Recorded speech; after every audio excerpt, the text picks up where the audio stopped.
La renovación es una constante cíclica, muy propia de todos los procesos naturales y sociales de nuestra vida.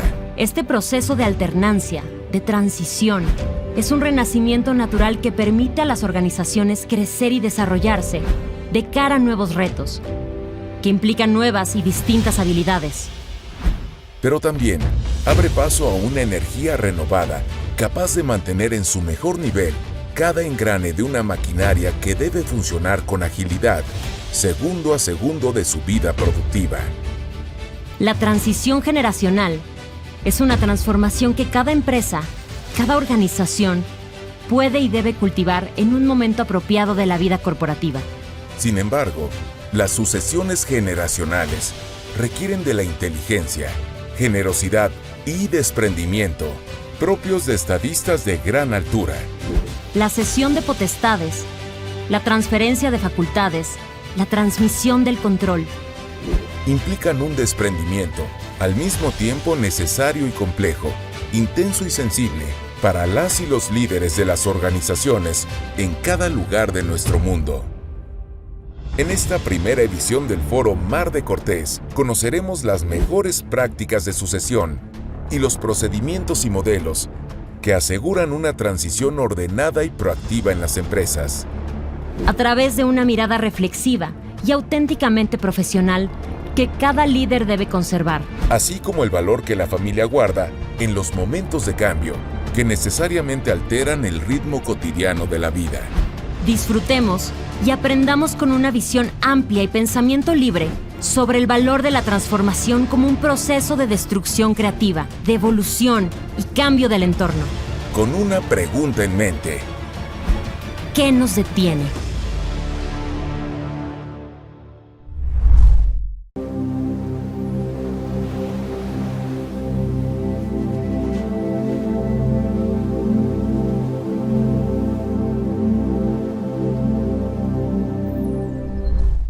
Vamos a dar inicio a este diálogo entre el profesor Iván Landsberg y Susana Koppel, titulado ¿Qué nos detiene? Es importante comentarles que por motivos personales, Iván Landsberg, a pesar de todo su entusiasmo, no pudo estar con nosotros presencialmente, y es por eso que tendremos para ustedes primero un diálogo entre el profesor Landsberg desde Nueva York y la señora Susana Koppel García a través de un muy interesante audiovisual, y posteriormente abriremos un espacio de reflexión, de conversación entre Manuel Díaz Salazar, Roberto Postlethwaite y Susana Koppel, con la moderación de Ignacio de la Vega. El profesor Landsberg es miembro de una familia de empresarios en Venezuela y ha asesorado a complejas empresas familiares en Estados Unidos, Canadá, Asia, Europa y América Latina, habiendo realizado grandes contribuciones a la comprensión de aspectos vinculados a la gobernanza y sucesión de empresas familiares. Fue uno de los fundadores del Instituto de Empresas Familiares y el primer editor de su revista especializada Family Business Review. Luego de obtener su licenciatura, maestría y doctorado en la Universidad de Columbia, Nueva York, se integró al cuerpo docente de la Escuela de Negocios para Graduados de la Universidad de Columbia. Susana Koppel es licenciada en Administración de Empresas por el Instituto Tecnológico y de Estudios Superiores de Monterrey, Campus Monterrey, y con una maestría en Desarrollo Organizacional por Pepperdine University. Desde 2005 es consultora en Desarrollo Organizacional y Desarrollo de Talento en Grupo Koppel. Es coordinadora del Consejo de Familia y funge como presidenta de Fundación Koppel y Responsabilidad Social Koppel.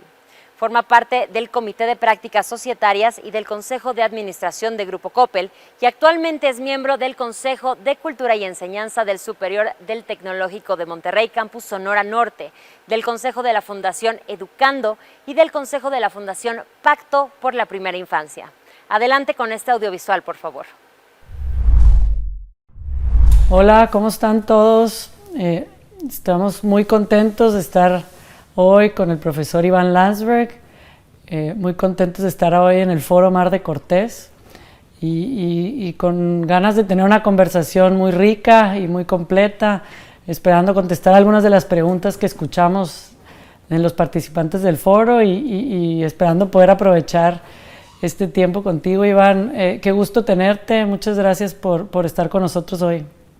Encantado, Susana, es siempre para mí un grandísimo placer estar contigo y poder contribuir a este evento tan importante que han organizado Agustín y todos sus colegas. Así que es realmente un placer estar contigo. Sabemos que vamos a aprender mucho y estamos con mucho gusto, con ganas de escucharte y conocer pues toda tu experiencia que tienes con los temas de empresa familiar. La pregunta que nos hicimos ahora para el foro y que escuchamos en los foros regionales fue, ¿qué nos detiene? ¿Qué nos detiene como familias empresarias en la continuidad de nuestros negocios? Mira, Susana, mil gracias por invitarme. Lamento no poder estar con ustedes en persona, pero celebro la oportunidad de estar contigo. Y de hecho, es un tema al cual he dedicado mucha digamos, atención a lo largo de mi carrera. Y es un tema importantísimo porque, digamos, cuando la sucesión no se planifica bien, las consecuencias de una mala sucesión tocan las vidas de muchas personas, no solo de la familia propietaria, pero por supuesto de las personas que viven de esa empresa, ¿verdad? Los empleados, los consumidores, los proveedores, o sea que con un descarrile de una empresa familiar por una mala planificación, el impacto social es importante, ¿verdad? Entonces, celebro que ustedes le hayan dedicado atención a este tema. Sé que muchos de los participantes están precisamente en ese momento crítico de la evolución de una empresa familiar, donde hay que ponerle cabeza y gestionar esta temática tan compleja de una manera ordenada. Una de las razones por la cual la temática es tan compleja es que toca muchas de las fibras profundas de la empresa familiar, la familia, la gestión del negocio y la propiedad, ¿verdad? Entonces, ¿cómo se hace para planificar de una manera ordenada el traspaso de responsabilidades en cada uno de esos tres sectores? Es un reto importantísimo. Ahora, una de las cosas que ya están muy bien documentadas a lo largo de todo el mundo, o sea, esto no es solamente un tema de la región de ustedes, sino que es un tema genérico de la empresa familiar a nivel mundial, es que muchos empresarios le sacan el cuerpo a este tema, pues lo evaden, no lo atienden con debida atención, a pesar de que es evidente que el no hacerlo tiene consecuencias nefastas para la empresa familiar, ¿verdad? Entonces, esa pregunta de por qué si es tan evidente hacer esto y por qué la gente no lo hace es una de las cosas que le he puesto mucha atención a lo largo de mi carrera. Y encontramos de que en realidad parte del problema es que hay una cantidad de factores que en conjunto conspiran para que lo que hay que hacer con respecto a la sucesión no se haga, ¿no? Entonces empiezan con los temores que el propio fundador o el propio empresario que controla la empresa tiene de su propia mortalidad. Es decir, la sucesión requiere tener el coraje para ver más allá de la vida de uno mismo y poder focalizar la empresa, no como un objeto, no como algo que es de propiedad de uno, sino como una institución, que parte del reto importante de todos los empresarios es cementar los fundamentos que se necesitan para que esa obra a la cual le han dedicado tanto tiempo, tanta dedicación, tanto cariño, pueda continuar más allá de ellos, pues. Entonces, pero eso requiere el coraje de poder saber que el mandato de uno tiene un fin, ¿no? Entonces empezar a elaborar en crear, digamos, las posibilidades de continuidad más allá de la persona que ha sido líder y muchas veces los fundadores de la empresa. Entonces, el primer factor es que les da temor realmente, es la realidad humana de ese aspecto, ¿verdad? Luego también, muchas veces el cónyuge o la esposa, en muchos casos del empresario, también tiene su identidad arraigada a la relación que tiene con su marido o con su esposa, si pasa a ser una empresaria mujer, ¿verdad? Y eso le provee cierto estatus en la comunidad. Entonces, abandonar ese estatus y pasar a ser la esposa del hombre que fue el líder también es un aspecto que muchas veces contribuye a que se vada esto, porque cuando el marido finalmente, o el líder finalmente, asume el coraje para atender este tema, lo habla con su cónyuge y el cónyuge le dice, no, por favor, no te metas en eso, vas a abrir una lata de una caja de Pandora y sabrá Dios qué va a pasar, ¿no? Entonces termina más bien desanimando al líder para que se hagan las cosas que hay que hacer. Luego también está la familia en sí, es decir, los herederos, ¿no? Los hijos y las hijas de este empresario que vienen en la próxima generación, que este tema de la sucesión muchas veces los confronta con qué papel me va a tocar a mí a futuro, ¿no? Cómo se va a hacer el reparto de las acciones, por ejemplo, qué rol voy a tener yo en la empresa una vez que nuestro padre o nuestra madre ya se retiren, y tenemos que entonces entre nosotros tratar de clarificar cuál va a ser nuestro papel, ¿no? Y muchas veces las familias, por muy unidas que sean, no están bien equipadas para tener ese diálogo de una manera constructiva y ordenada. Luego también, y esto es muy paradójico, los mismos ejecutivos y empleados de la empresa que uno pensaría son los que más se pueden beneficiar si este tema se atiende de una manera ordenada. Muchas veces también desaniman al líder porque la incertidumbre de quién va a ser el futuro líder también les mueve un poco la silla, ¿verdad? Entonces se sienten como un poco a la intemperie de que este tema va a surgir y ahora vamos a tener la familia propietaria teniendo diálogos sobre este tema y todo el mundo se inquieta, ¿no? Y finalmente, el entorno tampoco ayuda. Es decir, hay pocos ejemplos de empresas donde este tema se ha atendido adecuadamente, y entonces cuando un empresario por fin, se anima a hacer lo que tiene que hacer con respecto a la sucesión, habla con sus colegas en otras empresas, con sus amigos, y los amigos se asustan y entonces le dicen, pero vas a abandonar la empresa justo ahorita, ¿cómo va a ser? O sea que el modelo que tenemos socialmente de los líderes no son líderes que los celebramos porque planificaron bien su sucesión, sino más bien lo contrario. Es decir, son líderes que se mueren con las botas puestas, para decirlo así, ¿no? Que evoca toda una imagen de macho, ¿no? y de héroe, ¿no?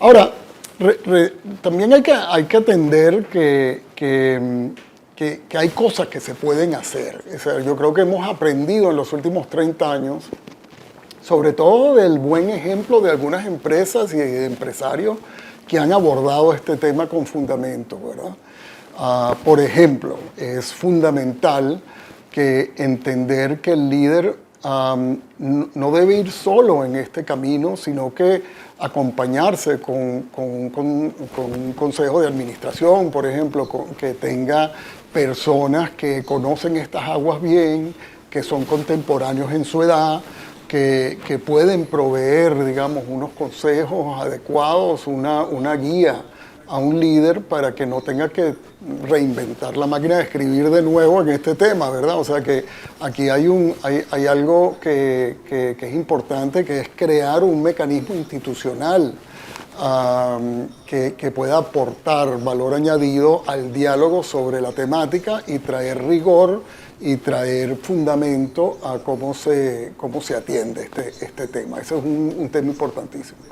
Otro tema importantísimo es la educación. Inclusive yo empezaría con ese, ¿no? Hay que concientizar al empresario de que este tema es fundamental y de que se expone a un riesgo importante si no se atiende, ¿no? O sea, que se puede desperdiciar un valor importantísimo, no solo para la familia, sino para los empleados y la comunidad, como ya lo dije anteriormente. Entonces, yo creo que este foro que ustedes han organizado es un paso importantísimo en concientizar esto.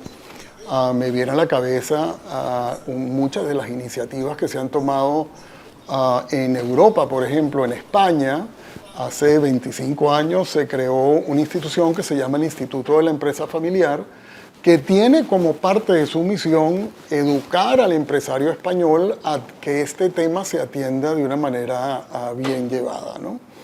Entonces, ese instituto ha logrado no solo por ejemplo, capacitar a profesores en universidades a lo largo de España sobre este tema y crear cátedras para que este tema se atienda de una manera bien hecha, sino que también ha logrado importantes mejoras en toda la temática, digamos, fiscal, ¿no? O sea, de impuestos de sucesión, concientizando al empresario que una sucesión bien llevada, o sea, le da incentivos el Estado a que lo hagan bien hecho y puedan traspasar sus acciones y su patrimonio de una manera ordenada sin una carga fiscal que sea muy dura, ¿no?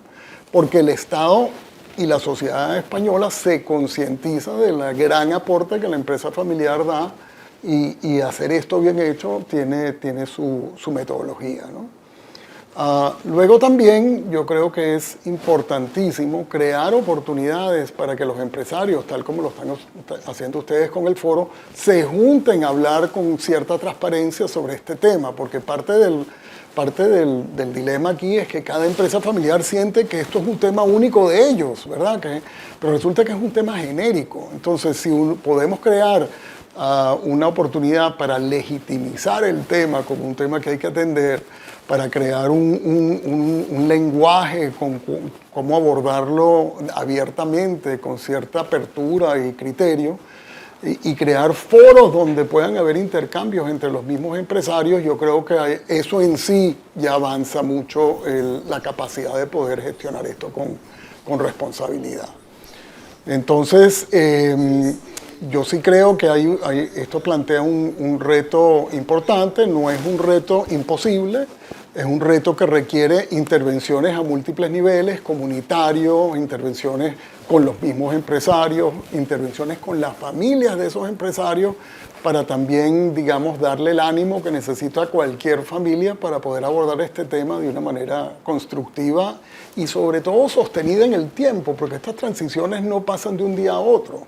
Más bien cuando pasan de un día al otro es cuando más bien pasan los desastres, ¿verdad? Entonces, ¿por qué? Porque cuando fallece un empresario inesperadamente y no se ha hecho un debido plan de sucesión, entonces todo el mundo tiene que estar improvisando en el peor momento para la familia, abordar estos temas con criterio y con responsabilidad, ¿no? Entonces, yo creo que yo celebro muchísimo que ustedes hayan puesto esto en el tapete y bueno, te paso la palabra a ti para que me preguntes cualquier otra inquietud que tengas al respecto.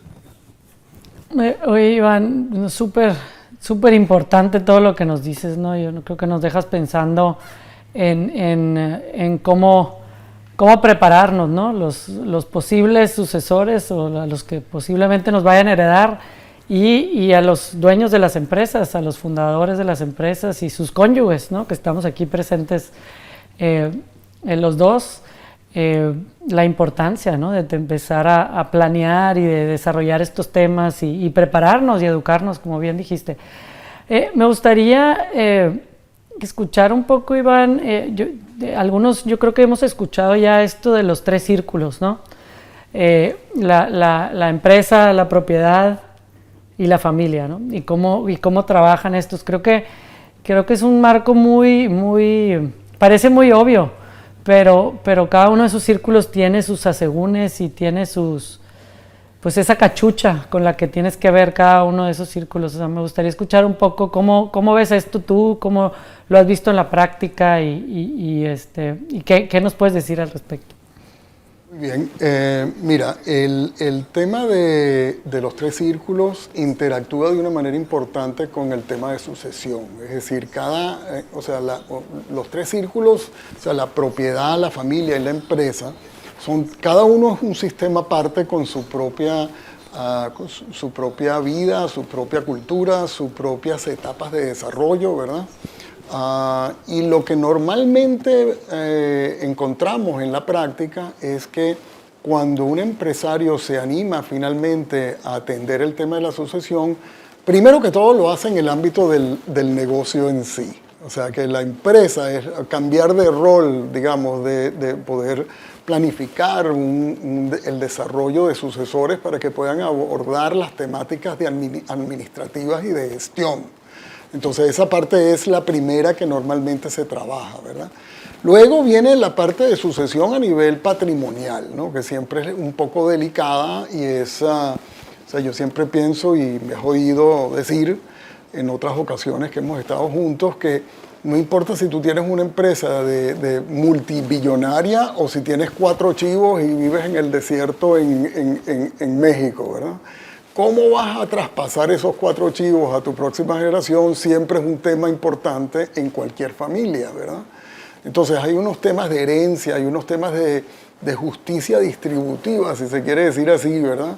En cómo se va a dividir la torta y quién le va a tocar qué pedacito y con qué principios vas a abordar esas decisiones de una manera que sean, digamos, con criterio, no improvisadas, que reflejen también, digamos, las capacidades de todas las personas que están en tu ámbito. Y aquí hay que reconocer que hay muchos roles que los propietarios pueden jugar a futuro, ¿verdad? O sea, hay propietarios que pueden ser operadores, que tienen ambiciones y aspiraciones de estar directamente conectados con la empresa, ¿verdad? Hay propietarios que quieren participar, pero no como operadores, sino como directores. Por ejemplo, pueden aportar valor añadido al consejo de administración, ¿verdad? Dando, digamos, inyectando a las decisiones estratégicas que se tomen en el consejo los valores, los criterios de la familia, las aspiraciones de los propietarios como propietarios, o sea, cuáles son sus lineamientos con respecto a crecimiento, a riesgo, a liquidez, etc. Y luego hacer que esos lineamientos se trabajen en el consejo de administración y puedan, digamos, convertirse en decisiones que sean atinadas desde el punto de vista estratégico, ¿no? Y finalmente, hay accionistas, propietarios, que pueden ser sencillamente que no están en las operaciones, que no participan en el consejo, pero están comprometidos con el proyecto de empresa familiar, ¿no? Y este sector tiende a crecer con el paso de las generaciones, ¿verdad? Y es un sector importantísimo que muchas veces se descuida. ¿Por qué es importante? Porque la inversión que esos primos tienen en la empresa familiar es el capital más económico que esa empresa familiar puede conseguir. Cualquier otra alternativa sale mucho más caro. Entonces, mantener a los primos contentos es el trabajo de una gestión de gobierno, digamos, responsable, ¿no? Entonces, primero se organiza la parte de gestión en el negocio, segundo la propiedad, y finalmente, y esto puede ser, digamos, sorprendente, el punto que más es difícil de trabajar en el tema de sucesión es la transición de liderazgo en la propia familia. Es decir, sabemos que eso ocurre cuando ya las cenas de Pascua, por ejemplo, los matrimonios y los bautizos ya no ocurren en la casa de los papás, sino que en la casa de los hijos.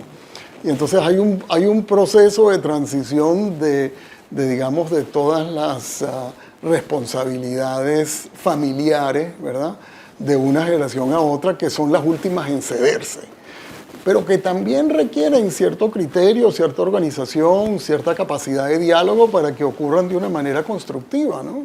Y no se trata esto de ninguna manera al contrario, de hacerlo apurado o a los tortazos.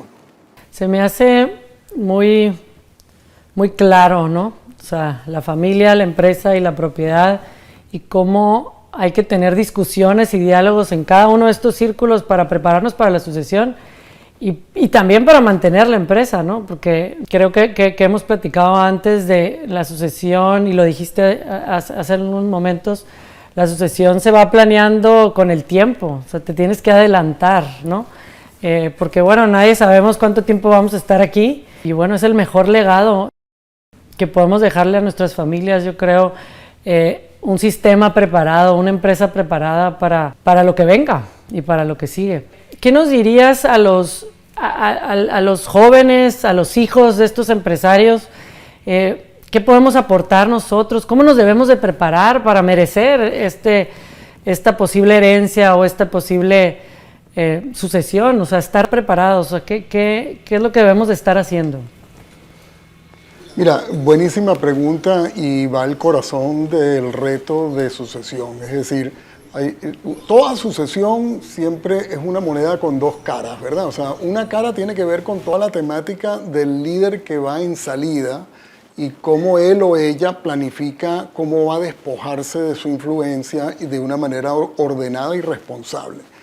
Luego también están los temas del que tiene que agarrar esa influencia, ¿verdad? Y cómo se prepara esa generación es importantísimo, ¿no? Es un tema que me ha ocupado mucho en mi carrera. Y mira, yo creo que ahí hay muchas lecciones importantes. La primera es que el gran reto de los sucesores es ganarse la autoridad.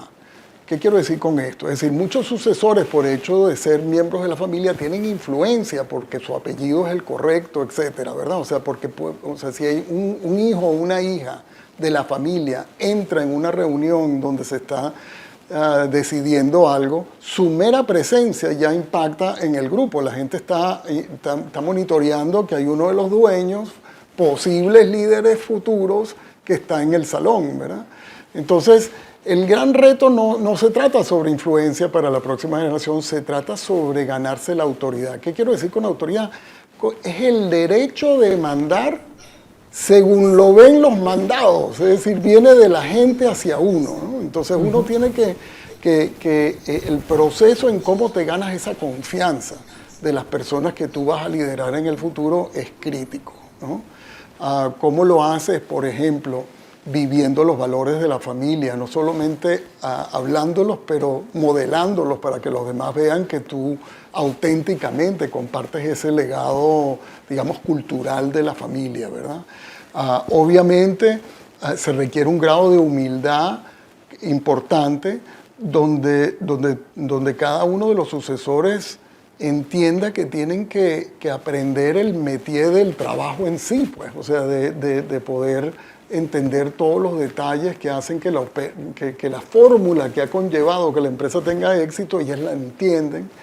Y luego también es fundamental que los sucesores le dediquen tiempo y atención a cuál va a ser su visión estratégica para el negocio a futuro, ¿verdad? Porque la sucesión siempre debe verse, a mi juicio, de una manera estratégica, es decir, una oportunidad de pensar no sobre la empresa que existe hoy, sino sobre la empresa que anhelamos crear.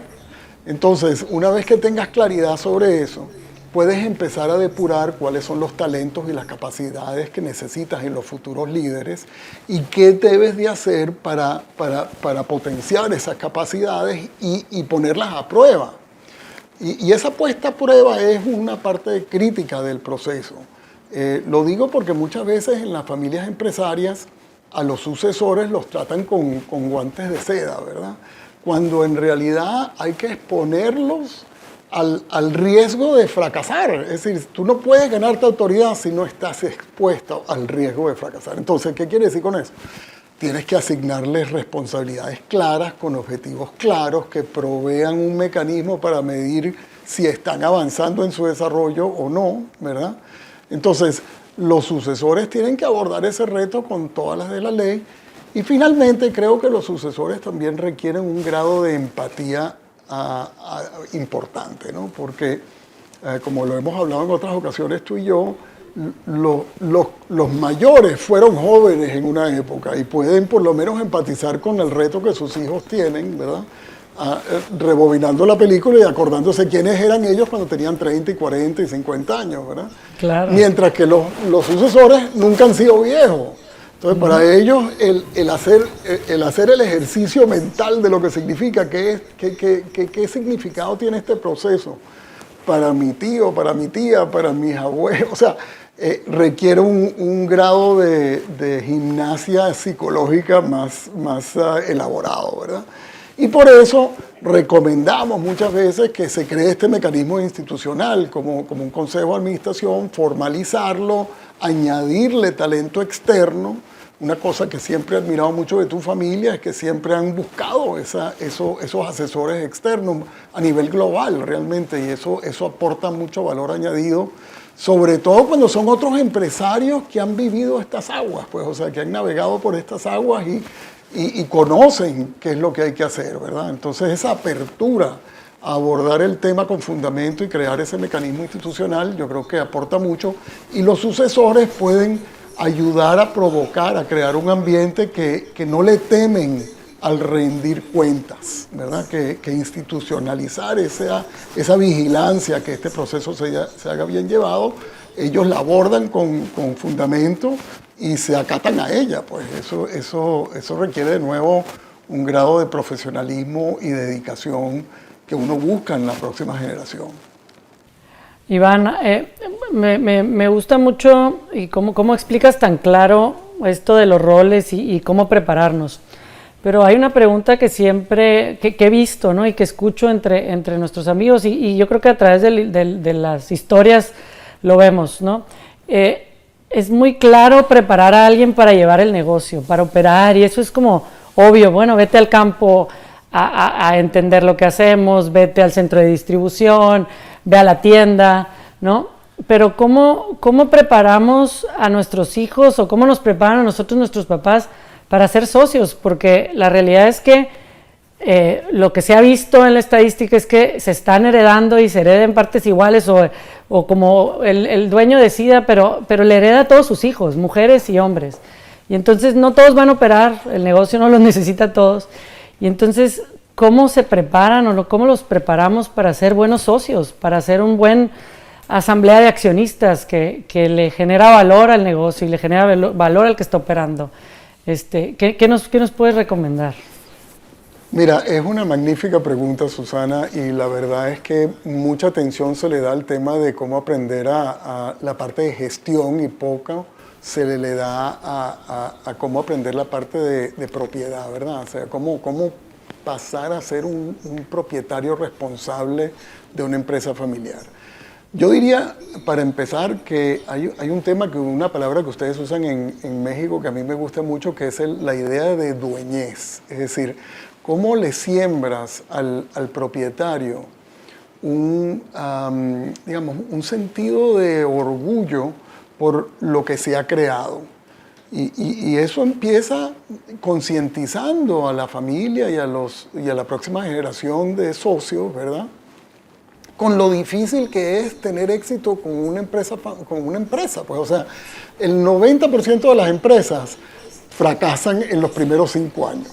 Pongámoslo así. O sea, el llegar a tener lo que muchos de los participantes tienen, y lo que tienen ustedes, los COPEL, por supuesto, es un pequeño milagro estadístico. Entonces, el entender lo que eso significa, el entender el trabajo y la dedicación que hay que sembrar para poder lograr ese logro, es el primer punto, digamos, de arranque, de concientizar a los dueños de que ellos tienen un papel que jugar en la continuidad de ese proyecto. Entonces, educar al accionista sobre eso, educarlos sobre los valores que la familia ha tenido, que han informado la creación de ese patrimonio, educarlos a respetar el reto que constituye la continuidad y hacerles ver que ellos tienen su papel que jugar en que eso se gestione bien, ¿no? Por ejemplo, si no se están atendiendo los temas de sucesión adecuadamente, un propietario responsable levanta la mano y dice, por favor, no nos dejen esta incertidumbre, vamos a clarificar cómo va a hacerse ese traspaso de una manera responsable. Luego también los propietarios tienen un papel importantísimo que jugar en abordar los mecanismos de gobierno que se requieren para institucionalizar esa relación. Porque resulta que muchas empresas familiares fracasan no porque no son buenas como empresas, no porque no rinden en el mercado, no porque no son buenas compitiendo con sus productos y sus servicios, sino porque los dueños no se pusieron de acuerdo. Entonces, crear las posibilidades para que esos dueños se organicen, adquieran las habilidades que requieren para poder comunicarse de una manera con transparencia, con respeto, y puedan tomar decisiones, digamos, en consenso, ¿verdad? Que sean de una forma que sea sostenible en el tiempo, es uno de los grandes retos de la empresa familiar, y eso le toca a los dueños, no a la gente que trabaja en el negocio, sino que a los dueños mismos. Ahora, para lograr eso, se requieren una serie de ingredientes. Primero que todo, una visión común. Entonces, una de las primeras tareas que le tocan a los dueños es sincerarse unos con otros, donde puedan hablar sobre sus aspiraciones para ellos mismos, pero también para el consorcio, ¿verdad? O sea, tratar de ver para dónde vamos. Una vez que definamos esa destinación con claridad, entonces podemos trazarnos el camino de dónde estamos para dónde queremos llegar, ¿no? Entonces, esa visión pasa a ser súper importante. Otro trabajo que le corresponde a los socios es preguntarse cómo podemos convertirnos en los mejores socios que este negocio necesita, ¿no?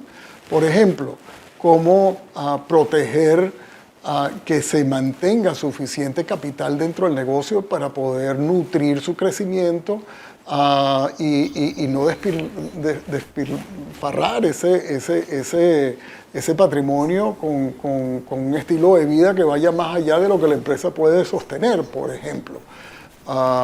Cómo crear una política responsable de dividendos, cómo pensar sobre el tema del riesgo, ¿verdad? Y de una manera ordenada para que le entremos a la conversación con un grado de criterio y podamos decirle a las personas que están en el consejo de administración, inclusive a los líderes de la parte operativa, los dueños anhelan esto y están dispuestos a trabajar bajo estos lineamientos, ¿verdad? Entonces eso pasa a ser un tema bien importante para los socios. Y luego yo creo que hay un tema aquí fundamental, y es que muchos socios no saben colaborar, o sea, no saben cómo comprometerse unos con otros, cómo hablar con transparencia, cómo comunicarse de una manera constructiva, cómo gestionar sus diferencias. Y eso es una habilidad adquirida, pues, o sea, se adquiere es como ir al gimnasio y ponerse en forma, pues, o sea, hay que trabajarla, y hay que trabajarla. El primer paso para trabajarla es entender que es necesaria, ¿no? Entonces, cómo darle la atención que requiere ese tema de forjar esos vínculos entre los socios para que sean sostenibles es importante. Y el último ingrediente que señalaría es un compromiso con el beneficio de todos. Es decir, muchas veces los socios que pertenecen a una rama de la familia u otra están en los foros de decisión solo como representantes de esa rama, pero no, hay que abordar una visión global, ¿no? O sea, ¿qué hay que hacer para proteger el consorcio en su totalidad? Y luego subordinar a eso los intereses de cada rama. No quiero menospreciar la importancia de esos intereses, pero hay que pensar con mentalidad, digamos, de la totalidad del paquete, ¿no? Tanto que tenemos que trabajar, ¿no, Iván? De diálogo, de empatía con nuestros papás, de empatía con el sistema, de tener claridad. Y cómo no sacarle la vuelta a las conversaciones difíciles, ¿no? Es más fácil decir, o sea, como que ¿cómo se llama? Usar la palabra autoritaria, ¿no? Ahora que yo con mis hijos, ahora que nos dicen, no funciona como antes, ¿no? O sea, te vas a la izquierda y a la derecha y das órdenes como sargento. Yo creo que hemos visto demasiadas malas historias de eso, ¿no? Y la importancia de desarrollar esa capacidad de comunicación, de diálogo, de empatía, de sinceridad, y de tomarse el tiempo para pensar, ¿no? O sea, no solo por el hecho de ser hijos de alguien es que somos merecedores de, ¿no? Y menos de una empresa que es una responsabilidad social, ¿no? O sea, que da tanto beneficio como empezaste al principio diciendo, o sea, la importancia que tienen nuestras empresas en la región amerita una responsabilidad muy grande de nuestra parte, ¿no? De prepararnos y de hacer bien las cosas y de sacar estos temas, aunque no nos gusten y son difíciles, y bueno, tratar de no sacarlos en la mesa del comedor de la casa, ¿no? Y mantenerlos en un espacio del negocio.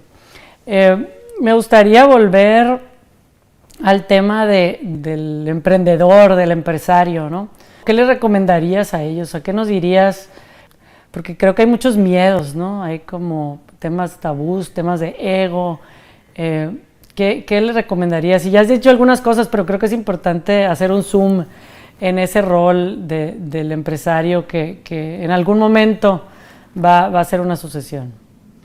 Mira, yo le diría al empresario que no hay reto más grande que este, primero que todo, ¿verdad? Y que no hay satisfacción mayor que el poder llegar al final de la vida sabiendo que hiciste lo que había que hacer para institucionalizar tu obra y traspasársela a otros, ¿verdad? Yo creo que eso es digamos, un llamado que realmente pone a final de cuentas en juicio la responsabilidad mayor de cualquier líder, ¿no? Y es una responsabilidad que hay que decir que en Latinoamérica no conocemos mucho. Es decir, aquí nuestras instituciones son bastante débiles y muchas veces son débiles precisamente porque no se planeó bien la sucesión, sean partidos políticos, sean instituciones sin fines de lucro o definitivamente sean empresas, ¿verdad? Entonces, como un líder tiene la visión de poder, digamos, traspasarse a otro plano, ver las responsabilidades que él o ella tienen con la obra que han creado y empezar desde temprano a crear la posibilidad para que esa empresa continúe, es realmente uno a mi juicio, la prueba más grande de liderazgo que tiene que afrontar un líder, ¿no? Ahora, aquí nos topamos con un tema que hablamos en otra ocasión, que es muy importante también, y es que la longevidad de los líderes impacta esto un poco, ¿verdad? Es decir, hace 40, 50 años atrás, la longevidad era mucho más corta que lo que es ahora y lo que va a ser para los hijos nuestros es mucho más todavía, ¿verdad? O sea, acaba de salir un estudio del London School of Economics donde se habla con toda transparencia de que para los hijos nuestros y definitivamente para mis nietos, o sea, no será nada raro llegar a los 100 años, ¿no? Entonces eso plantea un reto importantísimo a la empresa familiar porque quiere decir que el empresario en vida tiene que, inclusive con todas sus capacidades, tiene que despojarse de esos cargos de autoridad antes de sentirse, digamos, obsoleto, ¿no? Entonces eso es un reto importantísimo. He visto varios ejemplos importantes de esto que me abren toda una avenida nueva de preguntas y de oportunidades, creo yo, y es cuando se juntan los abuelos con los nietos a crear nuevas empresas, ¿no? Entonces se apartan de la empresa que crearon con los hijos, le ceden esa a los hijos y luego hay nuevas oportunidades de actividad empresarial que se pueden crear entre abuelos y nietos, ¿no? Porque los abuelos ahora están viviendo más, ¿no? Y aquí hay un tema también crítico y pauso de que hay que tomar en cuenta de que todos tenemos 3 edades, ¿no? Hay nuestra edad biológica, ¿no? Tenemos nuestra edad funcional, es decir, hay personas que son de 60 años que ya están viejitos y hay personas que son de 90 años que aún están jóvenes, full de capacidad, ¿verdad? Entonces eso varía mucho por el estilo de vida de la persona, por tu legado genético, en fin, hay una cantidad de variables que afectan eso. Y finalmente hay nuestra edad social, es decir, hay ciertos roles en la sociedad que todos anticipamos deben ser llevados a cabo por personas de una cierta edad. O sea, cuando uno se monta en un avión, por ejemplo, y te asomas en la cabina, y si ves un piloto que tiene 15 años o se ve demasiado pichón, uno se asusta un poco. Y si ves un piloto que tiene 90 años, también te asusta. O sea, tú no tenemos una idea de que hay un margen de edad que le corresponde a ese rol, ¿verdad? Igual pasa con los empresarios, ¿no? Entonces llega un momento en que también puedes ser demasiado mayor por las responsabilidades que tiene. Y ahí hay que reconocer algo que tú dijiste en una conversación que tuve contigo, que me pareció muy, muy acertado, y es que la fuerza, el dinamismo que tiene un cuarentón nunca lo vas a conseguir de un sesentón o setentón, así tome mucho café y haga mucho ejercicio. Pues, o sea, esa ola de espíritu empresarial propulsa el crecimiento de las empresas y hay que tomarla en cuenta. Yo creo mucho que hay que agarrar el organigrama y verlo de un punto de vista demográfico. ¿Cuáles son los cargos críticos? ¿Qué edades tienen las personas que actualmente tienen esos cargos? ¿Y qué estamos haciendo de una manera formal e institucional para cada uno de esos personajes desarrolle talento debajo de él o ella para que algún día se hagan, digamos, dispensables y puedan traspasar esas responsabilidades a otros, ¿verdad? Sí, un tema que me apasiona, el tema de las personas, el talento y cómo planear, ¿no? Y cómo prepararnos para la continuidad, que creo que es una palabra que me gusta mucho que usas tú. O sea, no es nada más la sucesión, es la continuidad de este legado, de este emprendimiento, de ese negocio.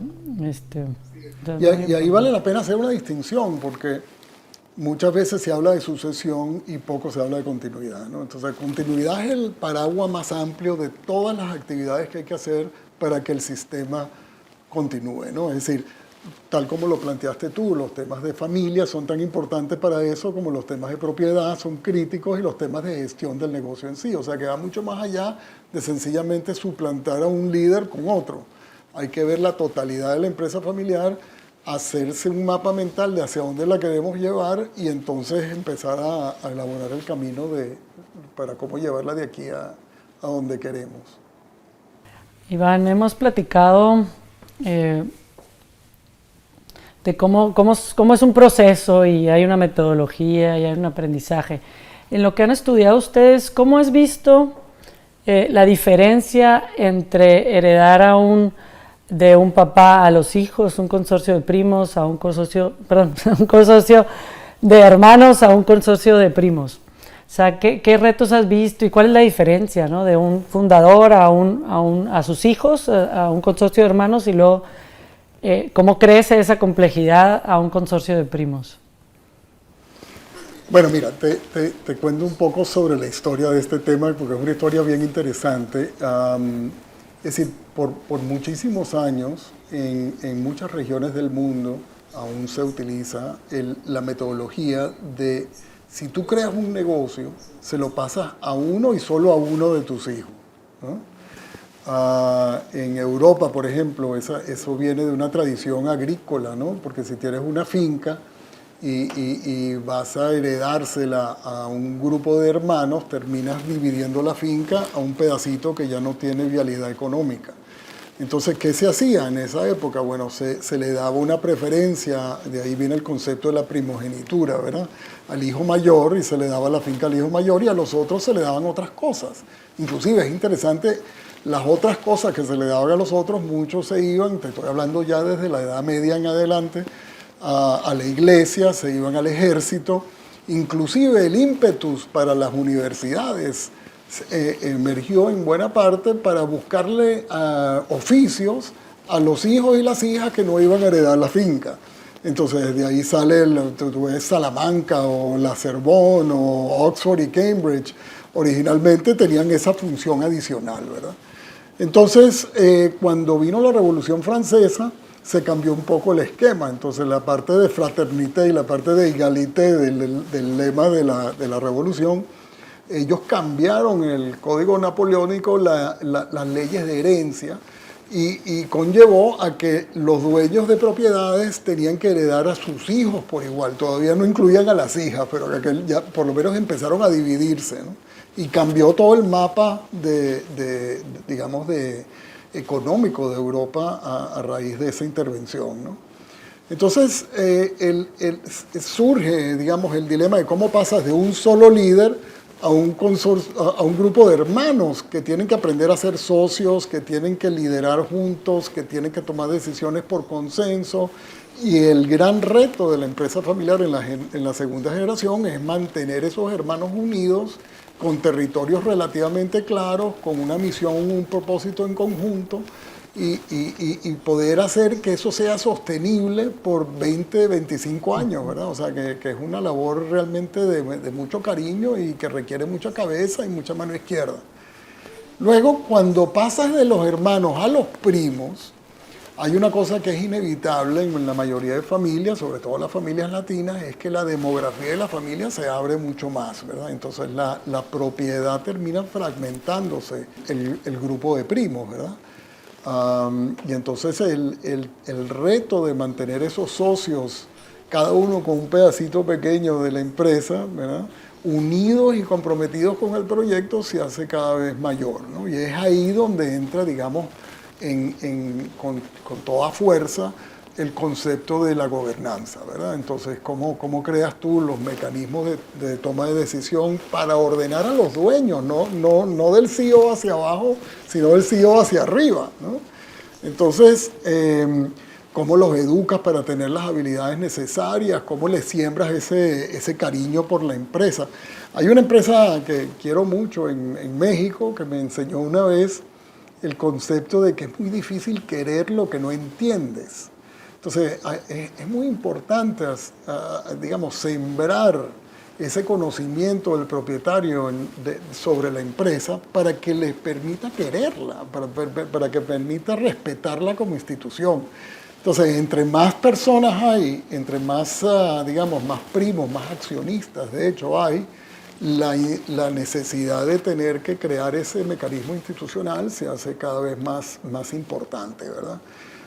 Por supuesto, esos mecanismos tienen que también venir empalmados con un esquema legal que apoye esa gobernanza, ¿verdad? Y hay empresas donde se consolida eso a través de fideicomisos, por ejemplo, para tratar de reducir el número de socios que tienen voz y voto sobre las decisiones, pero los beneficiarios de esos fideicomisos aún se benefician, como lo dice la palabra, de los resultados de la buena labor de la empresa. O sea que también hay que pensar con mucho tino, entre más dueños hay, cómo ordenar la parte legal para que tenga sostenibilidad en el tiempo. Yo ahora en estos días que estábamos platicando de estos temas, asumí que la parte legal, asumí que la parte legal era como muy obvia, o sea, que es como una cosa muy ordenada y organizada, y parece que la estadística no es buena, ¿no? O sea, la cantidad de personas que se mueren intestadas en México y la carga que eso tiene para las cortes, y lo que duran los juicios de personas intestadas se vuelven muy, muy largos. Entonces, me gusta lo que dices, o sea, la importancia de que las estructuras legales estén donde tienen que estar, porque eso da tranquilidad también, ¿no? O sea, da tranquilidad. Y creo que algo que yo creo que aprendí de mi papá, o que lo ha dicho mucho, ¿no? Porque él tiene tiempo siendo el presidente del Consejo de Familia del grupo, y habla mucho de eso que dices, de no se quiere lo que no se conoce, ¿no? Y la importancia de incluirnos y de que no hay temas tabús, que hay que platicarlos con cierta política o con cierta finura, ¿no? Los temas, pero la importancia de ser abiertos y honestos y de conocer y de abrir las puertas a la familia para que conozcan el negocio y puedan tener ese afecto, ¿no? Mira, y eso es una de las cosas que yo he aprendido de muchas familias, incluyendo la tuya, es decir, el saber que los temas, como me decía un empresario hace poco, que los temas suaves son los que son duros. Es decir, cómo aprender, digamos, la habilidad de colaborar eficazmente, de comunicarte con apertura, de tener la empatía necesaria para entender los dilemas de múltiples puntos de vista, ¿verdad? Uno nace con eso aprendido, como un señor me dijo una vez, cuando uno hereda las acciones no vienen con un manual de uso, al dueño hay que enseñarle a ser dueño, ¿no? Para que pueda trabajar de una manera eficaz y colaborar con sus socios, ¿verdad? Con sus colegas socios de una manera respetuosa. Y yo admiro mucho las familias que logran eso por múltiples razones, no solo porque cuando los dueños logran esa capacidad de colaboración y ese compromiso con la empresa, eso pasa a ser una de las ventajas estratégicas más importantes que el negocio tiene. ¿Por qué? Porque le provee a la empresa una visión de largo plazo, le provee a la empresa un marco cultural sostenible a través de las generaciones, le provee a la empresa un compromiso con la calidad y el servicio que se rinde, porque para esa familia, si esos productos son malos o si el servicio se hace malo, refleja en su identidad, y entonces eso, digamos, es una mancha en el nombre y la reputación de la familia. Entonces las familias se dedican mucho a ese tema, ¿verdad? Pero también al mismo tiempo hay que reconocer que en una empresa familiar el gran logro es aprender a lidiar con dilemas. O sea, que no hay respuestas fáciles para los temas que surgen, ¿verdad? O sea, por ejemplo, cómo lograr un híbrido del mérito y la inclusión familiar. O sea, el mérito profesional y la inclusión familiar. Eso es un reto importantísimo, porque podemos querer muchísimo a nuestro primo, pero resulta que si no es capaz para el cargo que ocupa, necesitamos tener el coraje de decírselo y conseguir ayudarlo de otra forma, pero no mantenerlo en un cargo donde no está dando la talla, ¿verdad? Entonces, yo creo que una de las grandes esperanzas de la empresa familiar como institución a nivel global es que si los dueños aprenden a lidiar con estos dilemas, están preparando una generación que va a tener que atender todos los dilemas que el momento en la historia que estamos viviendo confronta a la humanidad. O sea, el tema climático, el tema racial, el tema de género, el tema digamos, de la falta de igualdad en las sociedades a nivel mundial. Es decir, lo vivimos a día, ¿sí? Cómo se reparte la vacuna de COVID, cómo se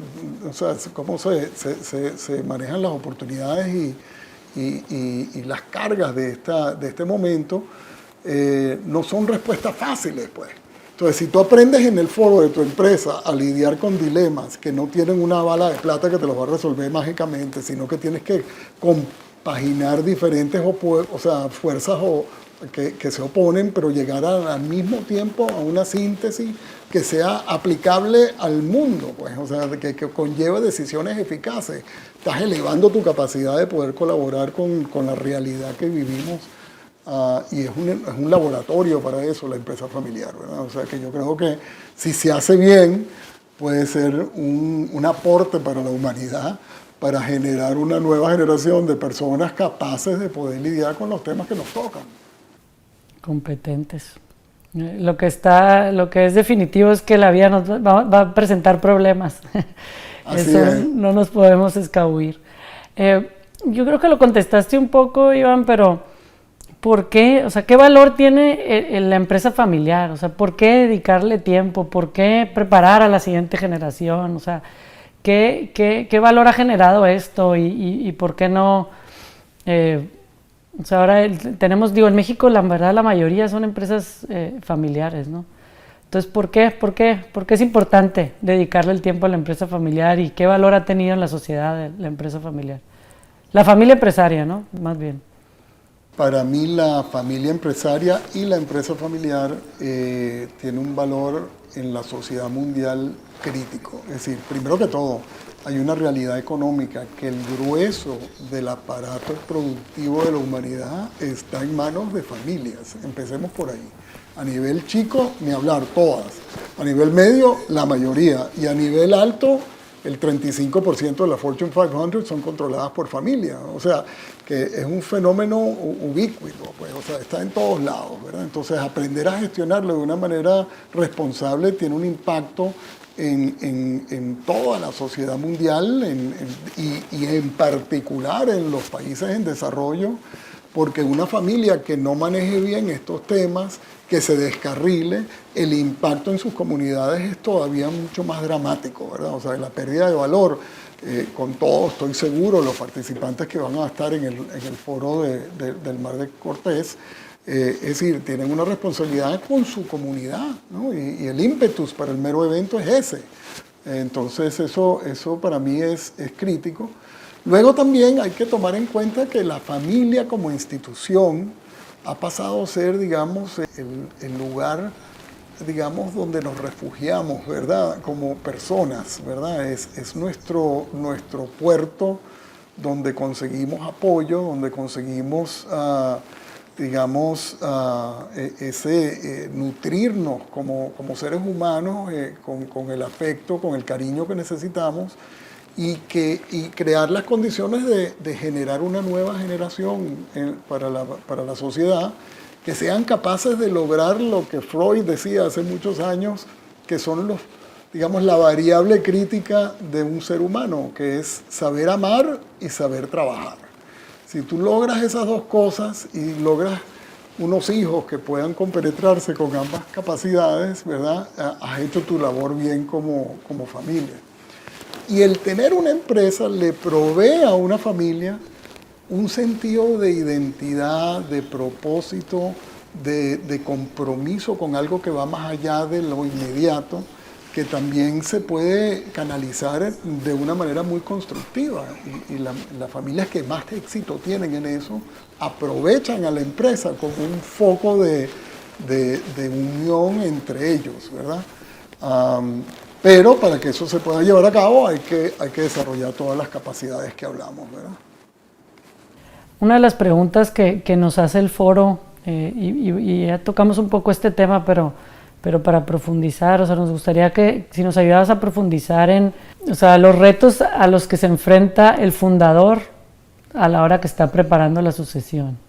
Mira, yo creo que uno de los retos más grandes, que es uno de los factores por la cual muchos fundadores o a veces hermanos mayores en la segunda generación no ceden sus cargos, es porque no le han dedicado la atención necesaria a definir una visión diferente para su vida, ¿no? Igual como pasa a nivel sistémico con toda la empresa familiar, pasa a nivel individual. Es decir, uno suelta con más voluntad cuando sabes que vas a agarrar del otro lado. Entonces, una de las labores que muchos empresarios tienen por delante para poder facilitar el proceso de sucesión es clarificar cosas muy básicas. ¿A qué me voy a dedicar? No voy a moverme de haber sido el tatashkan de mi empresa con toda la influencia a un vacío a jugar golf. Y algunos lo hacen, pero ojo con eso porque las estadísticas indican que si tú pasas de un trabajo de alto octanaje a un vacío, más bien te acorta la vida. Entonces, dedicarte a definir qué vas a hacer después que sueltes es una labor muy importante dentro del proceso de sucesión. ¿Y a qué se dedican los empresarios cuando se retiran? Por ejemplo, muchos se dedican a la filantropía, o sea que la fundación de la familia pasa a ser un ente que no solo regresa algo a la comunidad, pero también le provee a los seniors que se han apartado de ciertos roles una oportunidad de crear valor comprometiéndose con actividades comunitarias. Otros se meten en política, otros empresas nuevas, o sea, crean nuevas empresas, ¿verdad? Con temas. Entonces, para hacer esto bien hay que hacer lo que un gran empresario americano hizo, que estaba a cargo de una empresa enorme, le dio un ataque de corazón y cuando estaba en el hospital mandó a pedir una listica de cosas que tenía en su escritorio en casa, ¿verdad? De cosas que él lamentaría no haber hecho el día que se muriera. Y entonces con esa listica, y incluían cosas así como aprender a volar un helicóptero, dedicarse a ser embajador, y resultó siendo embajador de Estados Unidos en Inglaterra, y contribuyó en un momento crítico cuando había la primera guerra de Afganistán. Este señor, se llamaba Watson, él era el hijo del hombre que inventó la IBM. Okay. Entonces, hay un libro maravilloso sobre esa trayectoria de él. Se hizo un barco de vela, se dedicó también a navegar, que era una de sus aspiraciones.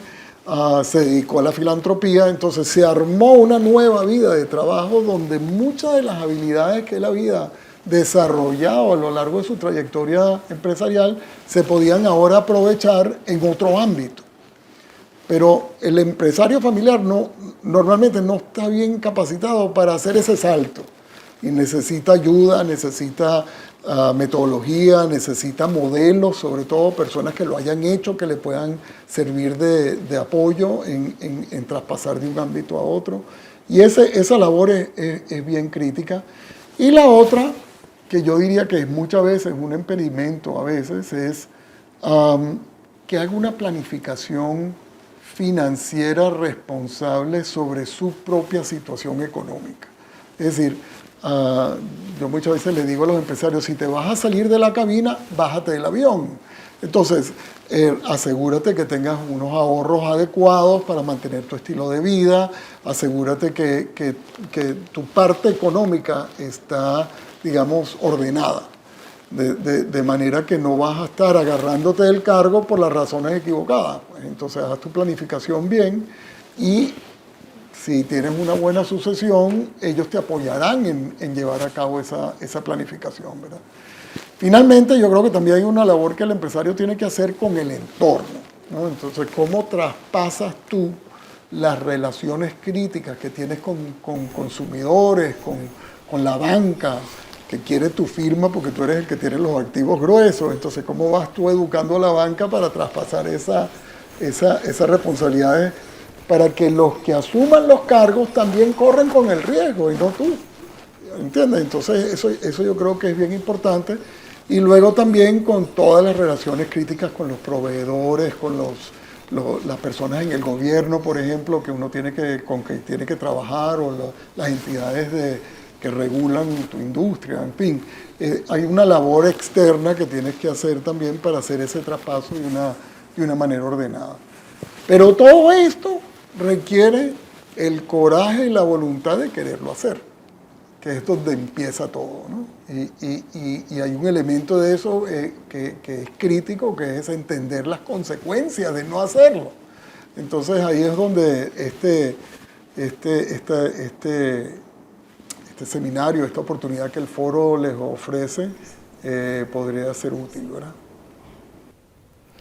Muy bien.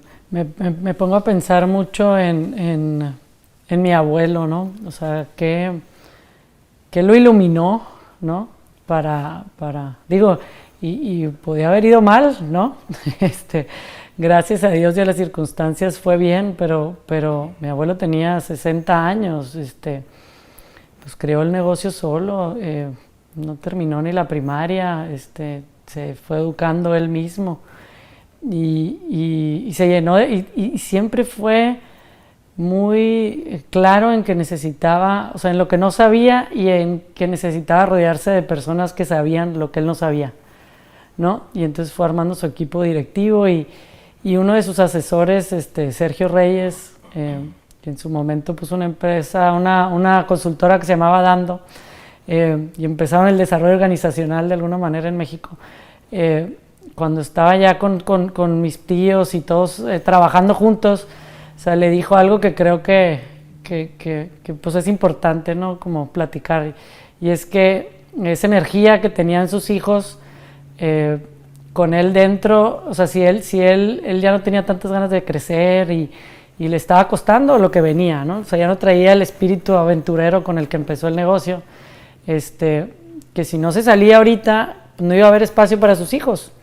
Y entonces tenía la opción de seguir él y pues no tenía nada malo, es un negocio, puede decidir, ¿no? O de salir y dejarles el espacio para que ellos lo crearan, ¿no? Y pues no me imagino que haya sido una decisión fácil, probablemente no fue fácil por un tiempo y luego que vio que lograron ponerse de acuerdo y funcionar, creo que alcanzó a ver, ¿no? Que la decisión fue algo bueno y vio a sus hijos, ¿no?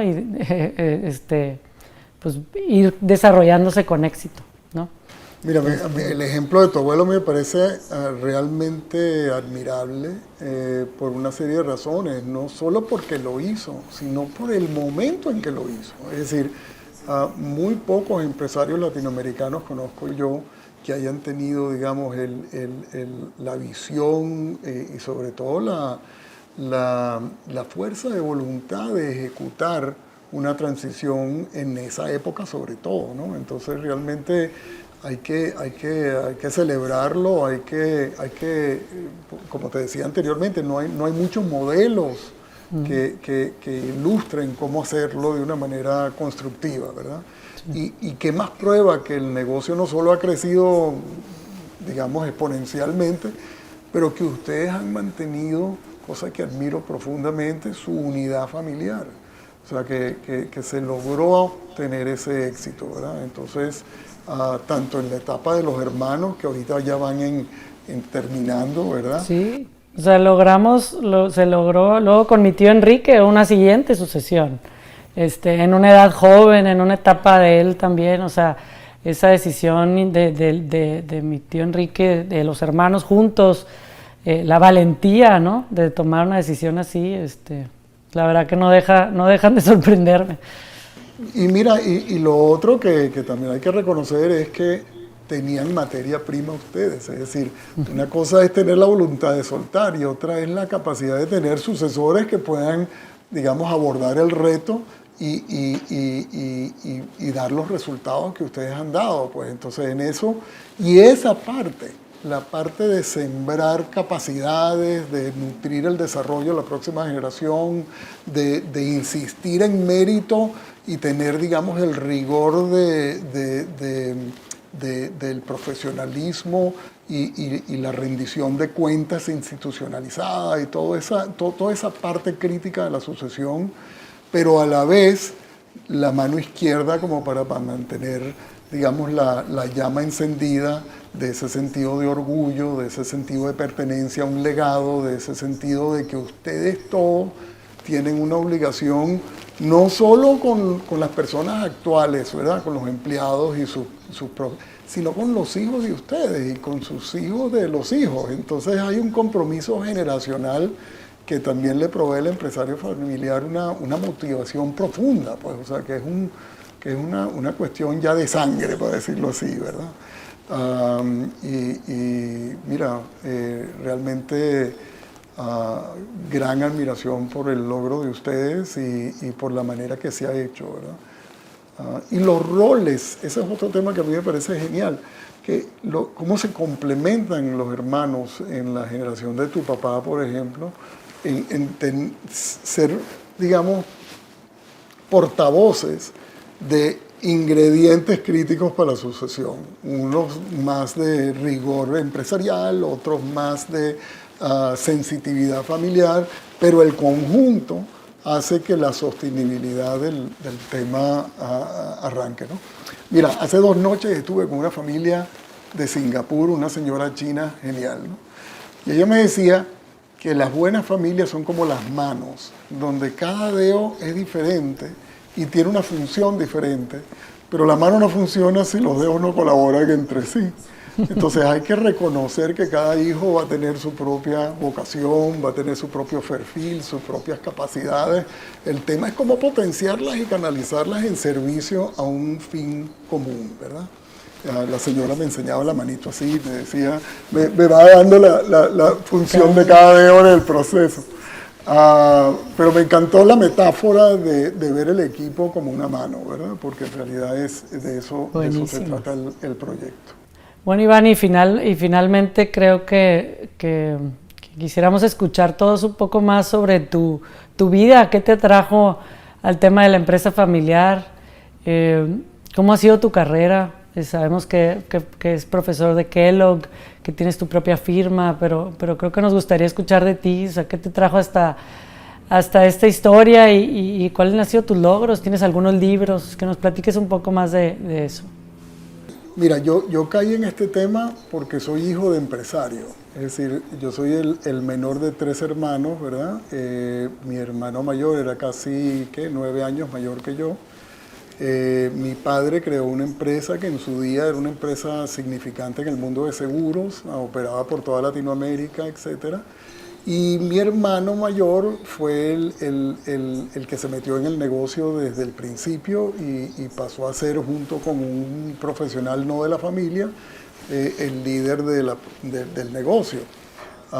Yo en esa época, cuando estaba mi padre empezando a pensar sobre su sucesión, estaba todavía sacando mi doctorado en la Universidad de Columbia y me interesé por el tema no por nada, sino por tratar de buscar respuestas a preguntas que yo veía evidentes en mi propia familia, pues. Cuando me fui a la biblioteca de la Universidad de Columbia, donde estaba aquí en Nueva York, me di cuenta que primero que era un tema importantísimo porque no se sabía mucho en aquella época, ¿verdad? Te estoy hablando de principio de los 80, ¿verdad? No había mucho material. El campo de la empresa familiar como tal no existía en aquella época, ¿verdad? Pero sí se sabía que había muchas empresas familiares por todo el mundo y que era el grueso de la economía mundial estaba en manos de familias. Entonces eso me llamó la atención, digamos, la disparidad de las dimensiones del tema y la falta y la ausencia de conocimiento sobre el tema, ¿verdad? Entonces ahí empezó mi interés, o sea que para mí esto empezó siendo un tema muy personal y entre más escudriñaba, más me interesaba, pues, o sea, más importancia le veía y más veía, digamos, la oportunidad de aportar algo útil en aquel momento cuando poco se sabía. Cuando entré en la Universidad de Yale, en mi primer trabajo en la Escuela de Management, tuve la buena suerte de crear un consorcio de alumnos de Yale que provenían de empresas familiares de cierta envergadura, y ellos auspiciaron mi trabajo y entonces creamos un grupo de trabajo donde estos empresarios se reunían a hablar sobre estos temas y ahí aprendí mucho más sobre todos los diferentes matices del tema. Pero hay que decir que quizás ahora me encuentro en un momento bien interesante de mi trayectoria, porque yo firmé, aparte de mi carrera académica, una firma de consultoría y me toca a mí ahora tomarme mi propia medicina, ¿verdad? Entonces, viendo en pellejo propio, para decirlo así, el gran reto que significa crear una empresa y traspasársela a un nuevo equipo, ¿verdad? Aunque mis hijos no están involucrados con la empresa que yo creé, pero tengo toda una serie de colegas que son casi como mis hijos adoptivos. Entonces, ¿cómo organizar ese proceso de una manera ordenada? Y sí he aprendido cosas importantes que cuando he hecho investigación sobre este tema y mucha consultoría no entendía suficiente con la profundidad del caso. Una de ellas es que el planificar la sucesión requiere la habilidad de crear las condiciones para clarificar un futuro del cual uno por naturaleza no vas a ser parte de ese futuro, ¿no? Entonces es un poquito como el cuento bíblico de Moisés, que puede llevar a la gente hasta la puerta de la tierra prometida, pero tú no vas a ser parte de ese proyecto. O sea que, ¿cómo creas el proceso de cambio sin abdicar tu responsabilidad, pero dándole espacio a la próxima generación para que clarifiquen sus aspiraciones, las pongan a prueba de manera que sean factibles, ¿verdad? O sea, no se trata aquí nada más de sueños, sino que de realidades económicas y organizacionales y poderlas después implementar, ¿no? Entonces, ¿cómo tú lideras eso? Es un balance bien delicado y eso me lo enseñó esta experiencia, digamos, con mucha más profundidad. Inclusive pienso qué arrogancia tengo que haber tenido yo cuando era joven, hablando con personas que tenían 60 y 70 años sobre sus sucesiones y no tenían ni idea de qué trataba el tema en su foro interno. Y a mí sí ahora me está dando mucho más empatía con esos líderes, ¿no? Porque al fin del día es despojarte de algo que tú quieres mucho, pues. Entonces es un reto de dimensiones existenciales, pongámoslo así. Qué interesante, Iván. Muchas gracias de verdad por compartir, muchas gracias por tu tiempo hoy. Como siempre, es una delicia nuestras conversaciones. Espero que todos los que nos están escuchando se queden con algo, los dejemos pensando. Y de verdad que muchas gracias. Encantadísimo, Susana, de siempre compartir contigo y de nuevo gracias a ti, Agustín, y a la familia por la oportunidad de estar ante este público tan selecto. Muy contentos. Muchas gracias. Bueno, un gran abrazo.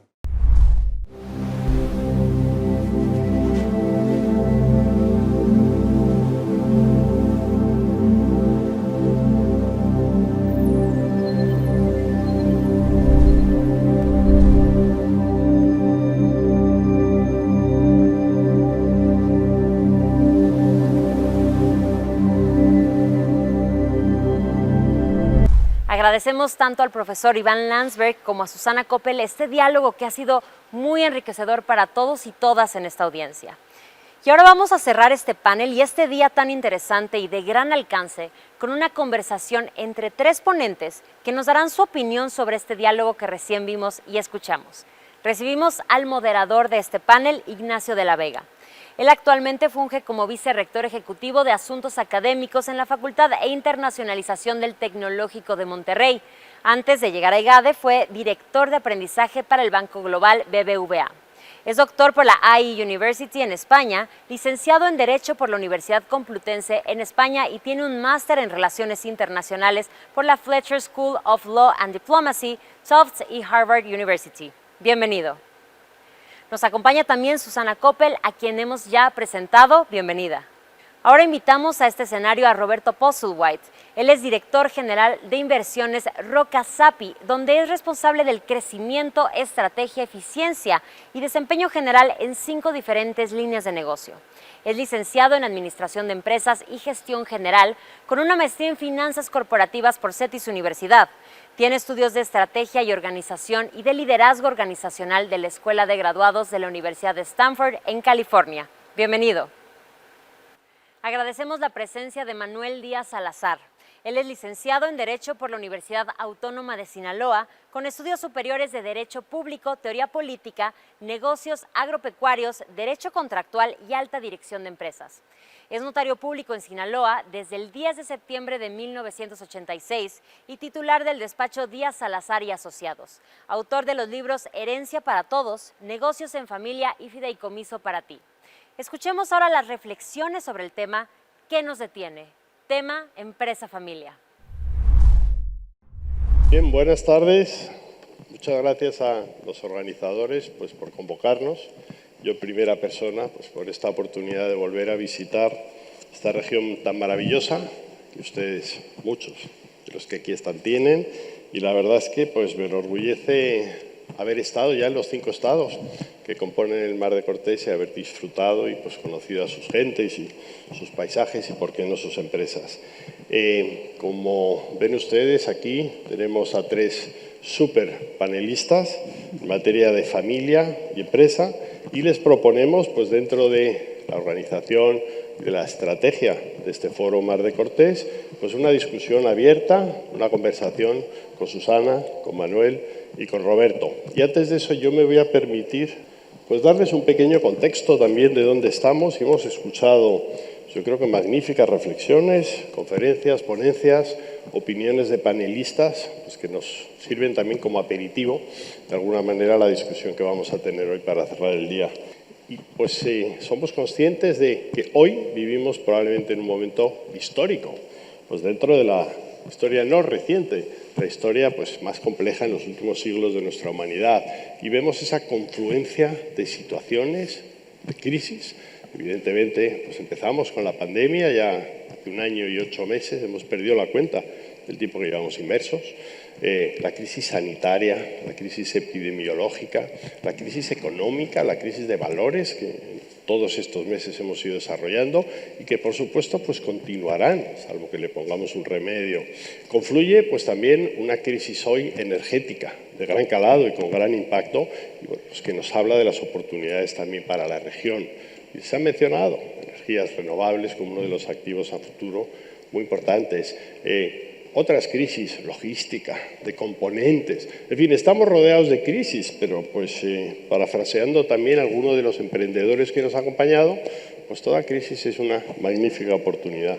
Y el mundo al que hoy nos enfrentamos, en este entorno de tanta oportunidad, por supuesto, también tanto reto que todos afrontamos en nuestro día a día y en nuestro quehacer empresarial, está de alguna manera impactado por algunas macro tendencias. No hablamos aquí de macro tendencias necesariamente desde el punto de vista de inversión, pero de aspectos que nos inciden directamente en la gestión de nuestras empresas, familiares, no familiares, emprendimientos, incluso en nuestro día a día como seres humanos. Y sin entrar y abundar, evidentemente la tecnología omnipresente, ubicua, oportunidad de inversión, de transformación, de nuevos modelos de negocio. Y en la pandemia hemos visto que herramienta fundamental de comunicación, de adquisición pues, de bienes, de servicios, de productos, de educación, de transformación en definitiva necesaria de nuestros modelos de negocio. El talento y la gente al centro. Creo que también estos 18 meses pues, nos han servido para posicionar a la persona al centro de lo que hacemos. Y desde luego, desde las organizaciones y las empresas familiares, y será una pregunta que le transmitiré luego a Roberto, pues el talento como auténtica ventaja competitiva de las organizaciones, única y sostenible. Y hablamos pues también de ese propósito en el que hoy estamos inmersos como individuos, como empresas, como organizaciones. Propósito alrededor de la sustentabilidad, de la consciencia. Acabamos de lanzar una iniciativa en el Tecnológico de Monterrey para fomentar pues, un espíritu, una conciencia empresarial diferente. Por supuesto, basada en los principios fundamentales del capitalismo, de la rentabilidad, de la meritocracia, del progreso, del retorno a los accionistas, pero compatible con impactar en un mundo mejor, con tener empleados más satisfechos, más cuidados, más educados, más desarrollados, proveedores, comunidades, aliviar la pobreza, la falta de oportunidades y finalmente el liderazgo, que creo que es una herramienta extraordinaria en empresas familiares y no familiares. E Iván pues hablaba mucho de ello. Y acabo ya para pasar a las preguntas.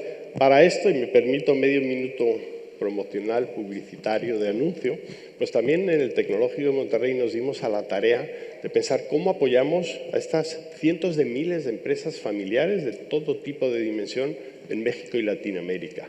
Creamos el Instituto de Familias Empresarias para México y LATAM. Nos acompaña por allí, no la veo por los focos, su directora, María Fonseca, la doctora Fonseca, pues con el propósito que ustedes ven, apoyar desde la generación del conocimiento, desarrollar los valores de las empresas, apoyar en los procesos de transición, en definitiva, pues facilitar todas estas vertientes que vamos a discutir hoy, problemáticas, retos y oportunidades de la empresa familiar. El panel lo proponemos también alrededor pues, de estos 3 círculos del modelo de gestión de empresa familiar con 3 círculos. Tiene 40 años ya este modelito, 40 años desarrollado por Davis y Taguiuri, 2 estudiosos del tema. Y pues yo voy a orientar mis preguntas a Susana en el círculo de la familia, a don Manuel, a nuestro notario, en el círculo de la propiedad, y a Roberto, pues más desde el punto de vista de la gestión. Y sin más, si les parece, pues arrancamos con las preguntas y nos dejaremos un espacio, antes, como decía, del refrigerio posterior, pues para sus preguntas. Voy a empezar con Manuel, con el círculo de la propiedad. Perdonen que lo lea, pero la tecnología me ha devuelto a lo analógico en este momento. Manuel, tú eres un experto en formalización, evidentemente, de acuerdos legales y en el acompañamiento legal de sociedades y personas. La pregunta es si recomiendas que los protocolos familiares de los que hemos hablado, Iván pues ya ha abundado sobre ellos, tengan un cierto respaldo notarial, o pues lo dejamos un poquito más a libre albedrío, ¿no? Es un poco el trust but verify. ¿Cuál es tu reflexión al respecto? Gracias. Buenas tardes a todos. Estoy muy emocionado, me siento muy halagado, me siento comprometido. Creo que soy el primer culichi que está aquí en la tarima. Para los traductores, culichi es el gentilicio. ¿Tú naciste en Culiacán? Ah, bueno, qué bueno. Para los traductores, culichi es el gentilicio de nuestra ciudad de origen, Culiacán, ¿no? Bien, me preguntan sobre la conveniencia o posibilidad de llevar al notario el protocolo familiar. Voy a hablar en contra de mis intereses.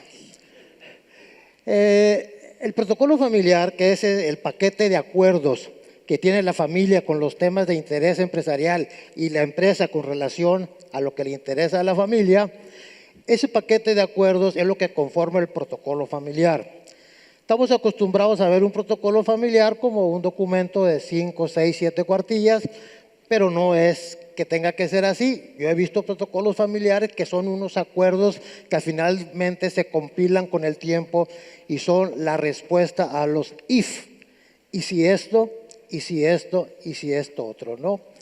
Bien, llevar el protocolo a la notaría, yo no lo recomiendo de entrada, porque si ustedes quieren que el notario lo protocolice, como decimos técnicamente, ese documento va a estar allí en el archivo del notario y después con el tiempo va a estar en el archivo general de notarías. Sí es cierto que hay algunos temas importantes, pero ahí también va a estar su política de servicio comunitario, la política laboral para los familiares, qué van a hacer con el cuñado incómodo, qué van a hacer con una serie de cosas que quizás no sea muy apropiado o conveniente que estén al alcance del público, ¿no? Bien, pero el protocolo familiar, si bien nació como un pacto de caballeros en sus orígenes, por allá a mediados del siglo pasado, actualmente con las modernidades legislativas puede darle una fuerza legal vinculatoria, inclusive hasta exigible en tribunales, que sea el último recurso de ustedes como familia empresaria llegar a los tribunales. No hay reversa. Si llegan a los tribunales, se rompieron las tazas, cruzaste el Rubicón, no hay para atrás. Entonces, ¿cómo darle fuerza legal a esos acuerdos que sí te interesan mucho? Porque también en el protocolo familiar se habló de transferencia de acciones, salió de la salida del grupo, se habló de muchos temas patrimoniales. En el protocolo familiar hay temas estrictamente familiares, estrictamente empresariales y otros acuerdos que son híbridos, ¿no? Entonces, ¿cómo puedo darle contundencia, fuerza vinculatoria a ese protocolo familiar? Hay que tenerlo por escrito, hay que firmarlo, pero la recomendación profesional es que algunos de esos acuerdos migren hacia la plataforma o el documento indicado. De ese cúmulo de acuerdos, que pueden ser, los he visto de 7, de 15, 35 acuerdos, algunos deben de quedar como acuerdo de consejo de administración, otros hay que llevarlos a asamblea de accionistas, algunos se sugiere que sea reforma, adecuación estatutaria, ¿no? ¿Por qué hay que llevarlos al documento? Tú y yo somos hermanos, Susana y yo somos hermanos, ella también es Susana, ¿no? Somos hermanos, tenemos un acuerdo de que no le vamos a vender a terceros, solamente entre ella y yo. Bien, pero yo incumplí con el acuerdo y lo vendí a un tercero, se lo vendí a Radamés mis acciones. Oh, pues qué mal hecho, ¿no? Bien, Radamés va a ser dueño de las acciones y Susana no va a poder ir en contra de Radamés. Me puede exigir a mí cuentas, pero no puede ir a quitarle las acciones a Radamés, cosa que sí pudiera si esos acuerdos están en los estatutos, en un acta de asamblea que esté inscrita en el registro público de comercio. Ahí sí, esta obligación que era entre dos se vuelve ante todo el mundo. Resumiendo, ¿se tiene que notariar? No necesariamente. Si acaso una certificación que le dé certidumbre a la fecha, a los actores, ¿no? Pero sí es muy importante que después del protocolo, que nunca se acaba de confeccionar, que después del protocolo digas, esto va a un fideicomiso, esto va a testamentos, esto va a un acuerdo de asamblea. Ojo con incluir el tema de los testamentos en el protocolo. ¿Por qué? Porque si en un protocolo familiar ustedes dicen, y nosotros nos obligamos a declarar herederos a nuestros hijos y al pariente político no, a lo mejor el cuñado viudo, después va a llegar juez, impugno ese testamento que se hizo conforme al acuerdo del protocolo familiar, porque en el acuerdo se atentó contra la autonomía de la voluntad de mi difunta esposa. ¿Pero por qué lo dices? Porque estando presente el padre, por temor reverencial, ella se vio obligada a aceptar ese acuerdo. Es defendible, pero es molesto, ¿no? Entonces, ¿dónde deben de quedar esos acuerdos? Sí, en el protocolo, pero quizás algunos de esos acuerdos deban migrar a la plataforma idónea. Muchísimas gracias. Yo espero que Susana y Radamés pues consulten a un especialista antes de tener un pleito. Muchas gracias, Manuel. Voy a cambiar un poco el tercio, vamos a movernos al círculo de la familia. Quería preguntarle a Susana en otro tema diferente, algo extraordinariamente relevante en México, en Latinoamérica, y creo que con un rezago que debemos reconocer, son los temas de inclusión, los temas de diversidad, pues en empresas y en todo tipo de instituciones. ¿Cómo llevamos esto a la agenda también de la discusión de las familias empresarias y sus órganos de toma de decisiones, Susana? Hola a todos, buenas noches. Este tema como que tiene muchos, está de moda, ¿no? Hablar de diversidad e inclusión. Y hay muchos, hay como que tener mucho cuidado, ¿no? Como que ahora tenemos muchos extremos. Entonces, ¿cómo hablamos del tema? Entonces, a mí me gusta verlo desde el tema de la diversidad e inclusión, de diversidad de pensamiento, de diversidad de cultura, de diversidad de competencias, de escuelas, de nacionalidades, de dónde venimos. Y sí, diversidad entre hombres y mujeres, obviamente, pero vernos desde ahí y ver desde nuestras diferencias lo que nos hace, lo que tenemos en común, y de ahí descubrir nuestra humanidad. O sea, al final todos somos humanos y tenemos que regresar a eso, ¿no? Y yo creo que desde ese aspecto es que podemos hablar de diversidad e inclusión, ¿no? Y este tema de que somos complementarios, o sea, el hombre, la mujer, la persona del sur, la persona del norte, el jefe, el colaborador, de verdad que hay en nuestros diálogos y en nuestra capacidad de comunicación es que podemos encontrar esas complementariedades. Y son temas que tenemos que traer al aspecto de la familia empresaria, ¿no? Si vemos nuestras empresas actualmente y analizan ustedes en su familia el talento que tienen, de dónde viene, de qué escuela se graduó, de qué ciudades viene, o sea, qué traen a la mesa, ¿no? Y hemos visto en los estudios últimamente una realidad muy, muy clarita. Entre mayor diversidad hay mayor rentabilidad. O sea, siguen saliendo estudios muy claros de que necesitamos estar una variedad de pensamientos en la mesa, ¿no? Y creo que eso pues hay que ver hacia atrás, ver a nuestras familias también y a quién estamos trayendo a la mesa para hablar de los temas de los 3 círculos y a quién deberíamos de estar sumando y cómo dar oportunidades a estas voces para que se sienten en la mesa y compartan. Muchas gracias. La verdad me encanta la respuesta de que la diversidad va mucho más allá, sin duda, de los temas de género y que aporta tolerancia, aporta más capacidad, estabilidad y continuidad, por supuesto, en un entorno de empresa familiar y familia empresaria.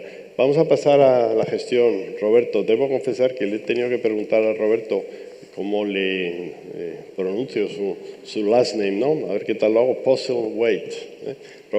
Roberto, pues evidentemente tú estás al frente de la diversificación del grupo, la gestión de las líneas de la empresa familiar que antes has comentado, y quería pues preguntarte la importancia dentro de la gestión del talento como elemento para garantizar no solamente la continuidad, también el crecimiento, el emprendimiento y la innovación dentro de las empresas familiares. ¿Cómo, de alguna manera, desarrolláis una estrategia de gestión y talento en vuestro grupo, Roberto? Bien, gracias Ignacio y muchas gracias a los organizadores por invitarme a este panel. Muy contento de estar con ustedes esta noche. Voy a tratar de ser lo más breve posible y hablar en lo conceptual porque yo soy lo que detiene de todos de tomarnos un tequila en la noche. Cuando hablamos de crecimiento más bien hablamos de adaptables. Buscamos hacer negocios adaptables y el crecimiento se va dando orgánicamente. Me gusta mucho poner el ejemplo del dinosaurio y del otro cara al ratón o la rata. El dinosaurio fue dominante y grande por muchos años en la Tierra, pero no trascendió. La rata, de la otra manera, aparte de ser fea, era muy adaptable. No estoy diciendo que queremos ser ratas, sino buscar la adaptabilidad. Y la adaptabilidad de los negocios te lo da 2 cosas. La rentabilidad y la constante renovación de las líneas de negocios y cómo hacer negocios. Y es fundamental renovar el equipo directivo. Algo que invertimos mucho nosotros es en la renovación de los conocimientos de nuestro equipo directivo. Invitándolos a hacer cursos, haciendo una alianza con universidades. En este aspecto que el último que terminamos fue con CETIS Universidad, donde nos estudiaron todos nuestros negocios y cómo pensábamos y cómo manejábamos nuestro consejo, cómo manejábamos la relación entre los diferentes negocios que tenemos y nos hicieron 3 fases. La primera fue a los socios, pensar conceptualmente, pensar en cómo crecer, controlar el negocio, pero sobre todo fomentar el espíritu innovador. La segunda fue hacia los directores, que tuvieran nuevas herramientas de negociación, de estrategia, de todo lo que es administración. Porque no podemos exigir resultados diferentes haciendo las cosas igual. Y eso es algo que queremos que nuestro talento lo tenga muy presente. Que los directivos vean la empresa a 10,000 pies y no micromanejarlas. Para micromanejar puedes tener mucha gente, pero para tener la visión necesitas ese talento. Y la tercera fue una fusión entre los socios, consejo y directivos para jugar roles, para ver cómo nos complementamos como equipo. Entonces, para nosotros fomentar el talento es importantísimo. Para mí pongo el ejemplo de, puedes tener un restaurante precioso, pero si el mesero no es bueno a la hora de atenderte, no vas a volver, por lo más rico que esté y por lo más bonito que esté. Pero si es al revés, si es un lugar chiquito, pero buenísimo servicio, te va a invitar a regresar. Entonces, para nosotros fomentar el talento es uno de los principales elementos que dan valor a nuestras empresas. Muchísimas gracias. La metáfora que usaste, ¿no?, del meteorito, el dinosaurio y la rata, yo creo que es muy aplicable a la situación que vivimos en el entorno, este entorno tan convulso, ¿no?, y tan impactado pues, por cambio y transformación exponencial y diaria. Pues aquellos que se adaptan, evidentemente, pues son los que no solamente sobreviven y continúan, sino crecen, ¿no? Eso es algo que nos tenemos, yo creo, que aplicar en el entorno también de la empresa familiar, sin duda. Vamos a volver a temas de propiedad, Manuel, si te parece. Comentaba Susana en el vídeo con Iván Landsberg, por cierto, Iván, tengo que reñir a la organización, en el claim este que ponía profesor de Northwestern, que es cierto, pero también es distinguished profesor del Tecnológico de Monterrey y asesor y fundador del Instituto de Familias Empresarias. Hubiera quedado más local, ¿no? La próxima lo ponemos. Manuel, perdón por la digresión. Comentaba Susana el problema que tenemos en México, en Latinoamérica, en la reproducción pues de estos procesos intestados en la sucesión de empresas familiares y el impacto que tienen en la vida de la familia y de sus componentes. En tu opinión, ¿cuál sería el mejor momento para empezar a articular estos procesos con su estrategia y su legalización? Y una segunda derivada, ¿recomiendas es el mismo proceso, el de una empresa familiar, que el de una empresa, digamos, multinacional, de accionistas y cotizada? ¿O son similares o...? ¿Me repite la segunda parte, por favor? Sí, la segunda parte es si crees que estos procesos de articulación, de testamento, sucesión y demás, pues son idénticos, similares en empresas familiares y no familiares. Bien. En tu experiencia cuando va un cliente, ¿no?, de empresa familiar o un consorcio de accionistas. Entiendo que son dos partes, la oportunidad o el momento, y luego pasamos a lo de... Bien, déjenme comentarles. Hay dos temas tabús de los que no se habla en la mesa cuando estamos comiendo entre hermanos con papá y mamá. Sexo y herencia. ¿Cuándo debemos de empezar a hablar de herencia? Yo creo que no es a los 10 años, a los 15 años o cuando el mayor tenga 31 años. Yo creo que es cuestión de cultura empresarial. Si ustedes plantean el tema de la planeación, de la sucesión, de la conformación de un consejo familiar, de profesionalizar el consejo de administración, de tomar acuerdos intersocios, de un sistema de rendición de cuentas, no lo van a aceptar los muchachos si no hay una toma de conciencia anterior. Si los muchachos no conocen los tres círculos es lo de menos. Estos tres círculos siempre están presentes y frecuentemente se traslapan, ¿no? Porque eres propietario, gestor, familia, puede ser familia y no ser propietario, etcétera. Si los muchachos no entienden eso, que en el despacho nosotros le decimos, él habló del TEC, yo voy a hablar de mi despacho. En el despacho, el ejercicio le decimos el quién es quién en la empresa familiar. Cuando el grupo ve el ejercicio de los tres círculos, cómo se traslapan, se ubican y al muchacho le cae el 20. ¿Por qué a mi primo le pagan y a mí no? ¿Por qué él es miembro del consejo y a mí no? Y le van a dar oportunidad a mi novio cuando ya sea mi esposo, etcétera. Si no hay una conciencia previa, no le van a entrar al tema de la sucesión o no le deben de entrar al tema de la sucesión. ¿Por qué? La sucesión es delicada en la familia porque no necesariamente la fórmula todo es para todos por partes iguales, no necesariamente es la mejor, ¿no? En Estados Unidos se habla con frecuencia de esa fórmula porque estamos hablando de familias de 1, 2 o 3 miembros, 3 hijos ya es familia numerosa, ¿no? Entonces, ¿qué pasa? que no necesariamente todos tienen que estar ahí, ¿no? Hay que pensar no con ánimo igualitario, sino con enfoque equitativo. Entonces el muchacho, la muchacha sí va a entender por qué está en el futuro de la empresa o no está como accionista en el futuro de la empresa. Hay familias, como quisiera que fueran las de ustedes, que la condición patrimonial les permite barajar un poco la sucesión y decir, ellos para la sucesión, para la empresa, ellos para el inmobiliario, ellos en este otro negocio y todo el mundo en paz. ¿Qué problema tenemos cuando llega la pareja? Porque este es tema de pareja, eso es muy importante. Hay razones por las cuales debe ser un tema de pareja. Llega la pareja, papá llega con un ánimo meritorio y mamá con un ánimo igualitario. Mamá dice, todos son nuestros hijos, todos deben de estar en el negocio. Papá trae otro enfoque. Cuando tú les desvías un poco la atención de lo igualitario a lo equitativo, es cuando mamá y papá se empiezan a poner de acuerdo, ¿no? Entonces, ¿cuándo hay que hacerlo? Nunca antes de que el grupo tenga conciencia del sistema de la empresa familiar, de los 3 subsistemas y de todas las implicaciones que tiene.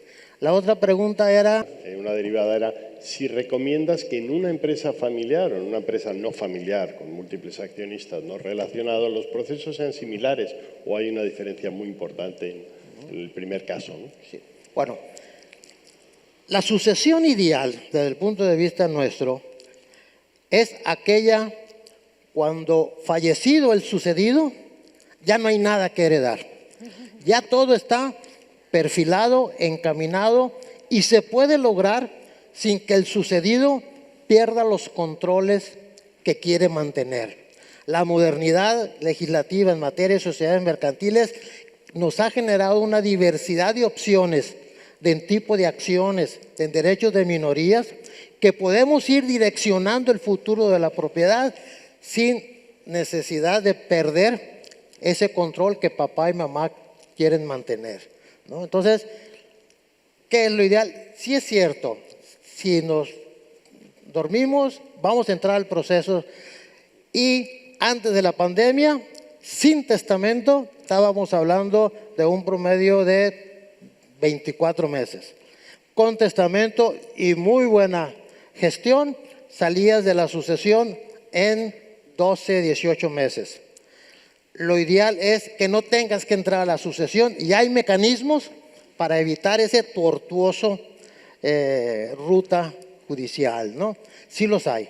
Con creatividad, nosotros en la notaría hacemos lo que le llamamos arquitectura sucesoria, es decir, ir creando las condiciones que con todo respeto lo único que falta es que se muera el fundador. Ya todo está, ¿no? Muchas gracias, Manuel. También lo refería Iván en su entrevista con Susana, ¿no? Cuando hablaba, pues, evidentemente, de esos matices de contar desde el momento inicial, cuando la empresa ya tiene una dimensión y una masa crítica, con ese acompañamiento, ese asesoramiento, ese consejo y también ese talento interno, pues, que guíen todos estos procesos. Voy a pasar con Susana, vamos muy bien de tiempo. Y ahora con Roberto, y creo que luego vamos a abrir un espacio, pues si ustedes tienen preguntas y logramos desde aquí ver las manos alzadas, pues le daremos la palabra ya a la audiencia. Susana, una pregunta que no te esperas porque la acabo de escribir, ¿eh? Iván ponía el acento en la transmisión del liderazgo en la propia familia como un aspecto clave de éxito. Puedes compartir lo que puedas, disclose, evidentemente, pues cuál ha sido vuestra experiencia en este aspecto clave de la gestión, pues de la sucesión y también de la salud de la empresa familiar. Digo, hay que otro familiar aquí presente, entonces a ver si haciendo el close que cada uno vivimos las historias de nuestra familia desde nuestra perspectiva y de nuestra historia y con nuestros propios ojos, ¿no? Yo creo que ha habido momentos claves y de mucha humildad, de mucha sabiduría, de mucha iluminación de Dios, en el que varios miembros de la familia fueron tomando la decisión o animándose a hacer la sucesión, ¿no? En algún momento mi abuelo a los 60 años con mi tío Enrique, y luego mi tío Enrique a los 60 años con mi tío Agustín, o sea, la dificultad que eso lleva para nosotros ha sido admirable, ¿no? Para mí verlo desde lo que me ha tocado crecer con ellos, verlos a ellos entregar ese poder que es tan difícil de entregar, y lo entiendo por qué, entregarlo y luego pasarlo, y luego el proceso con nosotros de empezarnos a preparar desde muy chicos, no sé cómo nos han aguantado, la verdad. A los 25 años, recién graduados, empezando la maestría, empezó mi tío Agustín con mi papá y con el apoyo de sus hermanos a pensar en nosotros en la tercera generación y ha sido horas y horas, retiros de 3 días muy intensos, muy cansados, en el que aprendimos a dialogar, a vernos sentados en una mesa para saber ser socios. Hay algo que he visto yo que luego los papás heredan, ¿no? Padrísimo, heredan en 4 partes, en 5 partes, en partes iguales, pero nunca prepararon a los hijos para ser socios, para sentarse en una mesa y hablar de un negocio y verse desde ahí, no como hermano que me peleé en la mañana o con el que alegué o el que se me atraviesa de repente, sino, o el hermano que admiro, ¿no? Obviamente, sino como un socio en el que tenemos que tomar decisiones de nuestro patrimonio y que tiene consecuencias en gente que trabaja con nosotros y en nuestros hijos en un futuro. Entonces, creo que el aprendizaje para nosotros fue muy valioso. Digo, estamos jóvenes, vamos llegando, esperemos no echarlo a perder, pero traemos buenas bases de varios años de trabajo. Muchísimas gracias. La verdad, qué valioso el tener esas conversaciones, esos procesos, conversaciones a veces pues, difíciles, evidentemente, y qué acto último, ¿no?, de generosidad del fundador de una empresa familiar después de construir y pues con mucho esfuerzo, sacrificio y talento, pues un acervo, el cederlo, ¿no? Cederlo y el preparar a otros miembros de la familia, ¿no? Creo que generosidad es una palabra que lo define muy bien. Gracias también por la generosidad, por comentar la experiencia, Susana. ¿Quién nos dijo quién dijo, dónde está escrito que el dueño de la empresa o el empresario se tiene que morir en el bar como un capitán? O sea, ¿de dónde tomamos la idea de que eso era el valor? Y creo que Iván lo dijo muy bien, ¿no? O sea, el valor está y la responsabilidad número 1 del empresario es preparar la sucesión, porque ese es el legado que va a dejar y no es fácil, pero hay que hacerlo. Sin ninguna duda, pero es muy difícil y pues no es una postura habitual en empresas familiares en México, Latinoamérica y en otras partes del mundo. Decía Iván, morir con las botas puestas es un ejemplo muy habitual y lo vemos, ¿no?, si leemos los periódicos financieros. Voy a hablar un poco de empresa contigo ahora, Roberto. La pregunta, vosotros en vuestro grupo empresarial pues creo que os habéis distinguido pues por tomar decisiones muy innovadoras, muy basadas en reformar modelos de negocio. Llevamos una tarde hablando de emprendimiento y de entender pues cómo esa transformación es necesaria y cíclica. En tu experiencia, la digitalización, el impacto de la tecnología, pues como ese gran container en el que estamos hoy en la cadena de valor de los negocios, es un factor clave de éxito. ¿Y cuál es la visión que vosotros tenéis para incorporar estas oportunidades pues, derivadas de la digitalización, de nuevos modelos de negocio de base tecnológica en vuestros sectores? Porque estáis en diferentes industrias. Muchas gracias, Ignacio. Fíjate que sí, la tecnología y la modernización ha sido un tema ya muy popular entre el Consejo y los directivos. Y voy a irme un poquito más atrás en tiempos. En el 2018, por varios riesgos que empezamos a ver en el mercado, las sanciones a China de parte de Estados Unidos, cambios de gobierno y el alto crecimiento en la economía de Estados Unidos, nos decía que algo venía. No te voy a decir mentira, no visualizamos el COVID, pero sí sabíamos que algo quizás económico nos iba a impactar. Entonces comenzamos el comité de riesgo, así le llamamos, donde participaban el consejo y participaban los directivos, el equipo directivo, y ahí invitamos a analistas políticos, a economistas y a sociólogos, para que analizaran nuestras empresas y no ver qué riesgos teníamos, sino qué oportunidad. Le voy a robar la frase a Adriana porque lo aplicamos mucho cuando hicimos este comité, de que Winston Churchill dijo, no desaproveches una buena crisis. Entonces eso nos permitió a nosotros hacer estrategias para empezar a avanzar hacia el futuro, hacer cambios en nuestras líneas de negocio y empezar a aplicar ciertas modernizaciones donde debemos de aplicarlas. Nuestros negocios son muy enfocados al B2B, más te puedo decir que todos nuestros negocios son enfocados al B2B. Pero algo que debatimos mucho es cómo llegas a la tecnología sin deshumanizar. Yo estoy de acuerdo en tener toda una plataforma porque al final del día te tiene que ayudar a tomar decisiones. Y la decisión la toma una persona, no la toma una máquina y no la toma algo que un app. Y eso es lo que no queríamos nosotros, que el equipo directivo y la gente que participa en las empresas, especialmente los que atienden a clientes, especialmente los que atienden a proveedores, deshumanizaran. Ahí te va la información y a ver qué haces con ella, ¿no? Sino tener ese toque. No sé si alguien aquí ha experimentado, yo hago berrinche cada vez que me toca, que hablas a una aerolínea o hablas al banco y picas 7 botones antes de llegar a hablar con una persona y esa persona no te resolvió nada. Entonces dijimos, ¿por qué no creamos sistemas y softwares y invertimos en la modernización para que la persona que está ahí enfrente del cliente tenga toda la información enfrente de él para poder tomar una decisión? Y eso lo puedes lograr primero haciendo una cultura de trabajo. Y la cultura de trabajo la defino como que haz el bien por la empresa. Porque si la empresa le va bien, al equipo de trabajo le va bien, a los proveedores les va bien, a los clientes les va bien, a los accionistas les va bien y también te permite a cumplir con una responsabilidad moral, que es cumplir con tu sociedad. Entonces, sí estoy muy a favor de la tecnología, pero siempre y cuando no deshumanice un proceso o obstruya una toma de decisión. Buenísimo, Roberto. Muchas gracias. La verdad es que Winston Churchill hoy pues sería un gurú de referencia, ¿no? Porque con tantas oportunidades, ¿no?, derivadas de algunas de las situaciones que vivimos.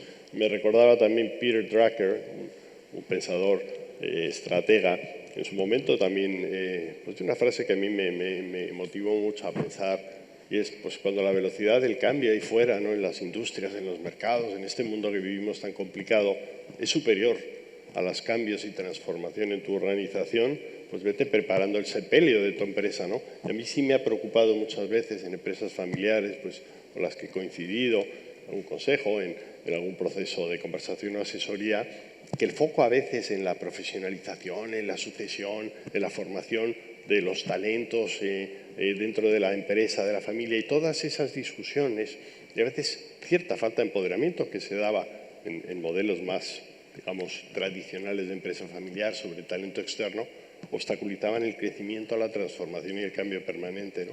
Y acortaban, por lo tanto, pues la vida transgeneracional de estas empresas.